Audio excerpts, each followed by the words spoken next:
প্রচণ্ড গরমে আমাদের দেখবে ভারী কিছু বানাতে যেমন ইচ্ছা করে না, সেরকম খেতেও কিন্তু ইচ্ছা করে না। সেই জন্য কম সময়ের মধ্যে হেলদি অথচ টেস্টি যদি কেউ রেসিপি ট্রাই করতে চাও, আজকের রেসিপিটা কিন্তু একদম বেস্ট। তো সেই জন্য আজকে একটা সিম্পল রেসিপি তোমাদের সাথে শেয়ার করতে চলেছি। খেতে কিন্তু দারুণ, আর এটা কিন্তু বেশ পুরনো দিনের একটা রান্নাও বলতে পারো।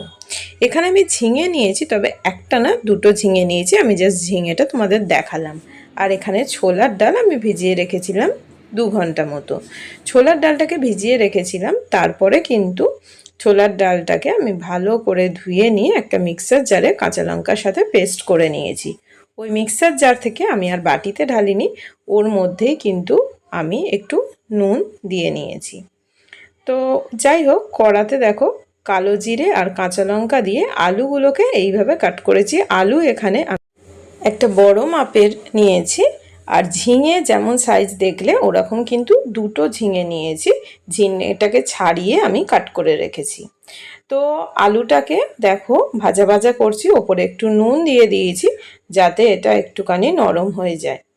তো ভাজা ভাজা প্রায় হয়ে এসছে। আলুটা যেহেতু আমাদের ভাজতে একটু সময় লাগে, সিদ্ধ হতে সময় লাগে, তো সেই জন্য আলুটাকে আমি আগে দিয়ে দিয়েছিলাম। আলুটা একটু ভাজা ভাজা হতেই ঝিঙেগুলো যেগুলো কাট করে রেখেছিলাম, পরিষ্কার করে ধুয়ে রেখেছিলাম, সেইগুলোকে দিয়ে দিলাম।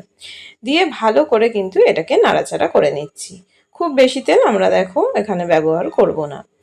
তো নুন দিয়ে দিলাম, দিয়ে এটাকে একটুখানি আমরা ভাজা ভাজা করে নেব। এটা কিন্তু খুব সিম্পল একটা রেসিপি, গরমে অবশ্যই এটা ট্রাই করতে পারো, তাড়াতাড়ি হয়েও যায় আর একদম নিরামিষ একটা রেসিপি। তো এটাকে দেখো ভাজা ভাজা হয়ে যাচ্ছে, আর নিরামিষের দিনেও আমরা কিন্তু ভেবে পাই না যে কি রান্না করব, তো সেই জন্য এটা কিন্তু অবশ্যই ট্রাই করতে পারো। এখানে আমরা একটা পেস্ট রেডি করব। এখানে আছে পোস্ত আর সাদা তিল, আর নিয়েছি সাদা সর্ষে। সর্ষের পরিমাণটা তিল আর পোস্তর থেকে কিন্তু কম নিয়েছি, দেখেই বুঝতে পারছো। এছাড়া একটু কম বেশি হলে কিন্তু অসুবিধা নেই। দেখো পেস্টটা দিয়ে দিয়েছিলাম, তো এই পেস্টটা রেডি হয়ে গেছে। আমি মিক্সার জারের মধ্যে পেস্ট করে নিয়েছি, দিয়ে কিন্তু এই পেস্টটা এর মধ্যে দিয়ে দিলাম। দিয়ে এটাকে একটু নেড়ে চেড়ে ভালো করে কষিয়ে নিচ্ছি। এবার মিক্সার জারটা ধুয়ে এখানে একটুখানি জল অ্যাড করছি, দিয়ে আবারও এটাকে নেড়ে নিচ্ছি। তো নাড়া হয়ে গেলে এখানে আমরা কিন্তু আরেকটু জল অ্যাড করব। অবশ্যই কিন্তু এখানে আমরা গরম জল অ্যাড করব। তো চলো এখানে একটুখানি গরম জল অ্যাড করে দিই। তো যে যেরকম একটু ঝোল রাখবে সেই বুঝে কিন্তু এখানে জলটা অ্যাড করবে। আর এখানে আমি নুন দিলাম, নুনটা কিন্তু অবশ্যই বুঝে অ্যাড করবে। আর একটা কথা, আমি যখন পেস্টটা রেডি করেছিলাম তখন কিন্তু আমি কাঁচা লঙ্কাও অ্যাড করেছিলাম। ঝাল আর নুনটা অবশ্যই তোমরা বুঝে অ্যাড করবে। তো জল দিয়ে দিয়েছি, দিয়ে এটাকে ভালো করে নেড়ে চেড়ে দিচ্ছি। এবার এই অবস্থাতে আমরা যে ছোলার ডালের পেস্টটা করেছিলাম সেটা দিয়েই এখানে কিন্তু বড়ার আকারে এখানে বড়ার মতো ছেড়ে দেবো।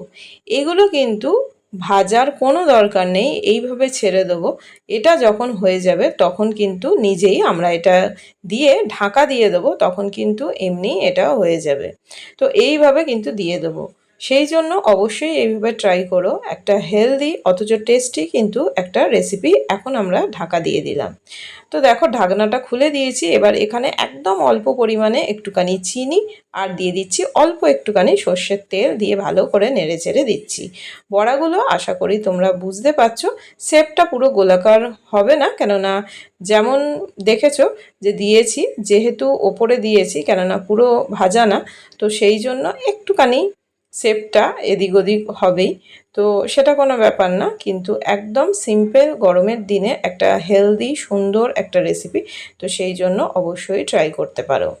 আর মিষ্টি যদি মনে করো এখানে আরেকটু কেউ দেবে, সেটাও অ্যাড করতে পারো। রেসিপিটা তোমাদের দেখার জন্য অসংখ্য ধন্যবাদ। Thanks for watching. টাটা।